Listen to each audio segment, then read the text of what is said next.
welcome back to Chill and Yap! Today, we're diving into a topic that has shaped politics, economics, and everyday life in Indonesia for decades: corruption. Corruption isn't something unique to Indonesia, it exists everywhere. But here, it has played a particularly significant role in slowing down development, weakening public trust, and creating deep inequality. Start with some context. Indonesia has a long story of corruption cases from the New Order era under President Suharto, who is often described as one of the most corrupt leaders in modern history. Today, where scandals still make headlines almost every month. According to Transparency International, Indonesia still struggles with corruption. Though there have been improvements, it can happen in many forms. Bribery, embarrassment, abuse of power, or even something as simple as paying extra money to speed up administrative service. Exactly. The main institutions fighting corruption in Indonesia is the KPK, the Corruption Eradication Commission.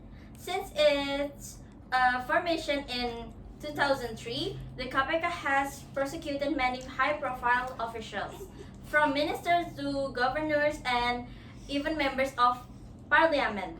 But the fight hasn't been easy. In recent years, reforms have weakened its authority, and many worry corruption is becoming harder to fight.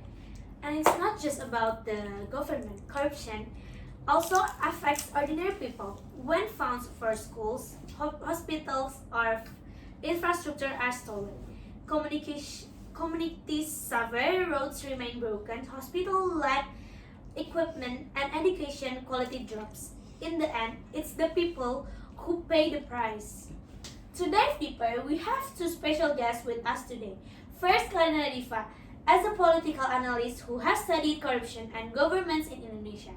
And second is Zina Bila, an activist from an NGO focusing on transparency and anti-corruption campaigns. Welcome both of you!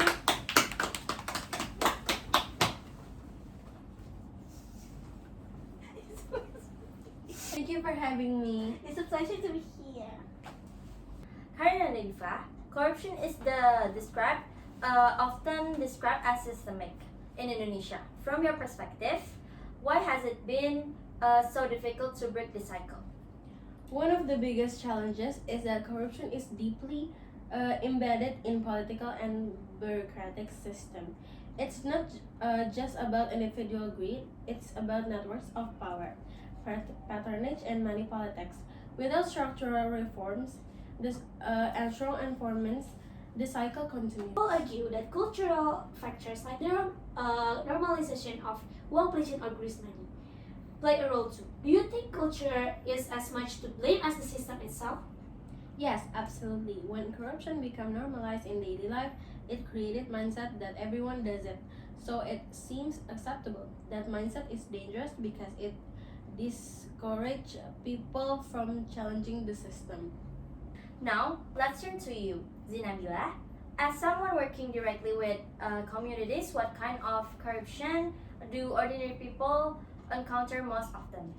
Most people encounter petty corruption, things like paying bribes for administration for document or unofficial fees in school and hospital.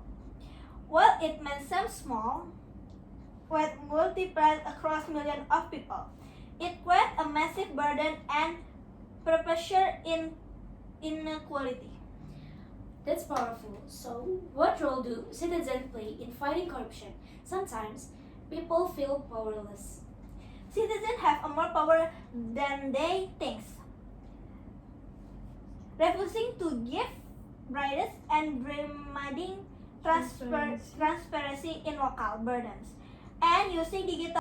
Citizens have more power than they think. Refusing to give bribes and demanding transparency in local budget, and using digital platform to report corruption are all small but meaningful steps.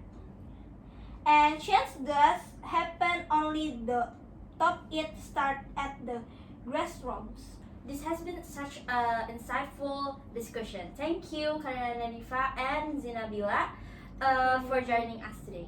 Thank you. Yes, your perspectives really highlight how corruption is not only a political issue, but also a cultural and social challenge. To our listeners, remember fighting corruption requires both strong institution and to our listeners, remember fighting corruption requires both strong institution and strong integrity from citizens. Small actions matter. Refusing to participate in corrupt practice, reporting cases, and supporting leaders who value honesty. That's all for today's episode. Thank you for tuning in. If you had found this discussion valuable, don't forget to share it with your friends. Until next time, stay informed and stay official. Thank you. Bye bye. Bye!